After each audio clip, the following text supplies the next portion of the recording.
ডাঙৰ কমেডি হ'ল মোৰ জীৱনত মোৰ লগতহে কিয়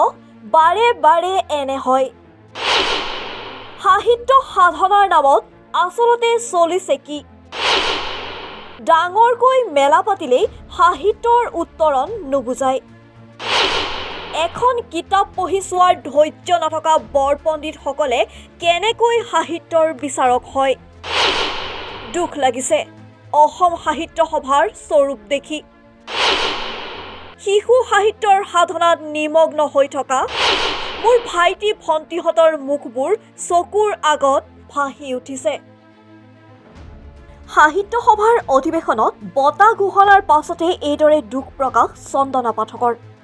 পুনৰ বিতৰ্কত সোমাই পৰিছে অসম সাহিত্য সভা বিতৰ্কই লগ নেৰা হৈছে অসম সাহিত্য সভাৰ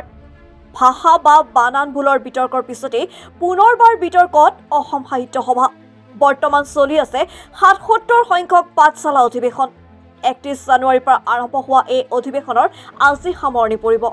এই অধিৱেশনত বিভিন্ন শিতানত বঁটা প্ৰদান কৰা হয় কিন্তু ইয়াক লৈ সৃষ্টি হৈছে এতিয়া বহু কেইটা প্ৰশ্নৰ বিগত কেইবাটা বছৰ ধৰি দেখা দিয়া অৰাজকতাই অসম সাহিত্য সভাৰ মৰ্যাদা বহু পৰিমাণে লাঘৱ কৰিছে কিন্তু শেহতীয়াকৈ নতুন সভাপতি নিৰ্বাচনে একাংশ সাহিত্যপ্ৰেমীৰ মাজত কিছু আশাৰ সঞ্চাৰ কৰিছিল কিন্তু এই আশা যেন ক্ৰমাৎ কলিতে মৰহি যোৱাৰ দিশে পুনৰ এবাৰ ঠন ধৰিব বুলি সাহিত্য সভাৰ প্ৰতি থকা আশা যেন এতিয়া শেষ হোৱাৰ দিশে এইবাৰ সাহিত্য সভাৰ অধিৱেশনত বিভিন্ন শিতানত সাংবাদিকৰ পৰা সাহিত্যিকলৈ বিভিন্নজনক বঁটা প্ৰদান কৰা হয় বঁটাপ্ৰাপকসকলৰ ভিতৰত নাম আছিল বিশিষ্ট লেখিকা চন্দনা পাঠকৰ এইগৰাকী সাহিত্যিকলৈ আগবঢ়োৱা হৈছিল নকুল চন্দ্ৰ সভা পণ্ডিত বঁটা কিন্তু বঁটা লাভৰ পাছতে আনন্দৰ সলনি দুখ প্ৰকাশহে কৰিছে লেখিকাগৰাকীয়ে চন্দনা পাঠকে কৰা অভিযোগ অনুসৰি তেওঁ এই বঁটাৰ বিষয়ে একোৱেই নাজানে ইয়াৰ উপৰি শিশু উপন্যাস বুলি যিখন উপন্যাসৰ বাবে তেওঁক বঁটা প্ৰদান কৰা হৈছে সেই কিতাপখন শিশু উপন্যাস নহয় এই সন্দৰ্ভত সামাজিক মাধ্যম যোগে স্পষ্টীকৰণ দি চন্দনা পাঠকে কয় যে মোৰ লগতহে কিয় বাৰে বাৰে এনে হয় সাহিত্য সাধনাৰ নামত আচলতে চলিছে কি ডাঙৰকৈ মেলা পাতিলেই সাহিত্যৰ উত্তৰণ নুবুজায় এখন কিতাপ পঢ়ি চোৱাৰ ধৈৰ্য নথকা বৰ পণ্ডিতসকলে কেনেকৈ সাহিত্যৰ বিচাৰক হয় আজি দুপৰীয়া ফোন আহিল মোলৈ কেইবাটাও মেছেজো আহিল টিভি চেনেলত হেনো বাতৰিও ওলাল মই আচৰিত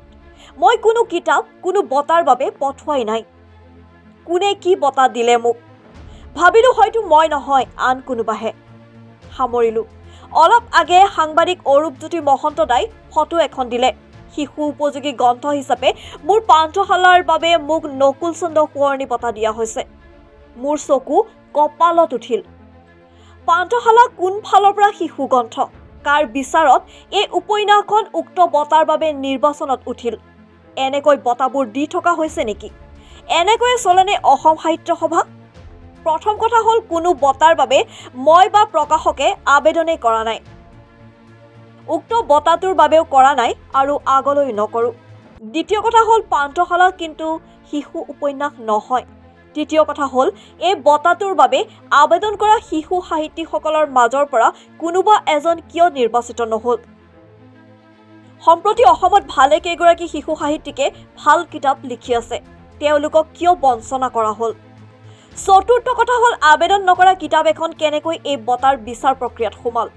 পঞ্চম কথা কিতাপখন পঢ়ি চোৱা হ'লে নিশ্চয় এই বঁটাটো নিদিলেহেঁতেন তাৰমানে কিতাপ নপঢ়াকৈ বঁটা দিয়া হয় নেকি ষষ্ঠ কথাটো হ'ল পাঠশালা ২০২২ চনতে পূৰ্বায়ন প্ৰকাশনৰ পৰা প্ৰকাশ পোৱা গ্ৰন্থ ২০২৫ত সেইখন পাণ্ডুলিপিলৈ ৰূপান্তৰিত হ'ল কেনেকৈ ডাঙৰ কমেডি হ'ল মোৰ জীৱনত কিন্তু দুখ লাগিছে অসম সাহিত্য সভাৰ স্বৰূপ দেখি শিশু সাহিত্যৰ সাধনাত নিমগ্ন হৈ থকা মোৰ ভাইটি ভণ্টিহঁতৰ মুখবোৰ চকুৰ আগত ভাহি উঠিছে এইবোৰ কাৰণতে মই কোনো বঁটাৰ বাবে আবেদন নকৰোঁ নালাগে মোক বঁটা পাঠকে যে মোৰ লেখা পঢ়ি মন্তব্য কৰে সেয়াই মোৰ জীৱনৰ প্ৰাপ্তি মই মৰি গ'লেও এই বঁটা গ্ৰহণ কৰিব নোৱাৰোঁ কৰাৰ কথাই নাহে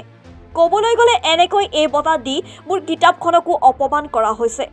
লগতে মোকো আৰু সন্ধিয়াৰে পৰা মই যি মানসিক কষ্ট পাইছোঁ তাৰ বাবেও তেওঁলোক জগৰীয়া।